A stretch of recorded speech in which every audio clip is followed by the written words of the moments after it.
عبدالستار ایدی مرحوم سے ایک مرتبہ پوچھا گیا، آپ نے ہزاروں لاشیں دفنائیں، کسی بھی لاش کی بگڑی حالت یا تشدد دیکھ کر رونا آیا؟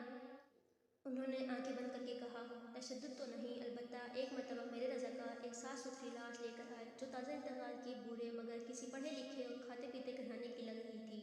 اس کے سفید چاندی جیسے بالوں میں تیل لگا ہوا تھا اور سلیقے سے کنگھی بھی کی ہوئی تھی۔ دھوبی کے دھلے ہوئے سفید ازلے کرک لگے سوٹ میں اس کی شخصیت بڑی باوقار لگ رہی تھی، مگر تھی وہ اب صرف ایک لاش۔ ایدی صاحب پھر کچھ سوچتے ہوئے گویا ہوئے، ہمارے پاس روزانہ کئی لاشیں لائی جاتی ہیں، مگر ایسی لاش جو اپنا نقش چھوڑ جائے کم ہی آتی۔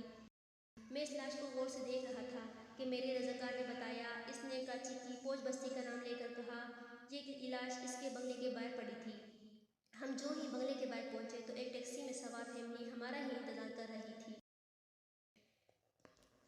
اس میں ایک نوجوان شخص برآمد ہوا اور جلد بازی کا مظاہرہ کرتے ہوئے ایک لفافہ ہمیں تھماتے ہوئے بولا، یہ تدفین کے اخراجات ہیں۔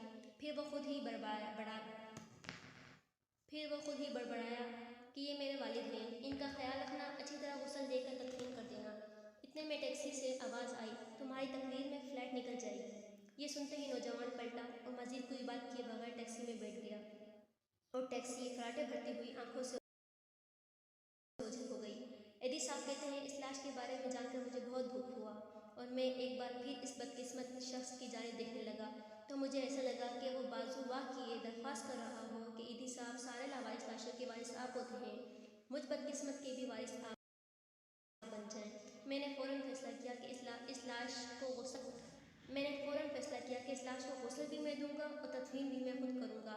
پھر جو ہی غسل دینے لگا تو اس اجلے جسم کو دیکھ کر میں سوچ میں پڑ گیا کہ جو شخص اپنی زندگی میں اس قدر معتبر اور حساس ہوگا، اس نے اپنے اولاد کی پرورش میں کیا ناز و نظم نہ اٹھائے ہوں گے، مگر بیٹے کے پاس تدفین کا وقت بھی نہ تھا۔ اس باپ کو قبر میں اتارنے سے زیادہ فلائٹ نکل جانے کی فکر تھی، اور یوں اس لاش کو غسل دیتے ہوئے میری آنکھوں سے آنسو چھلک پڑے۔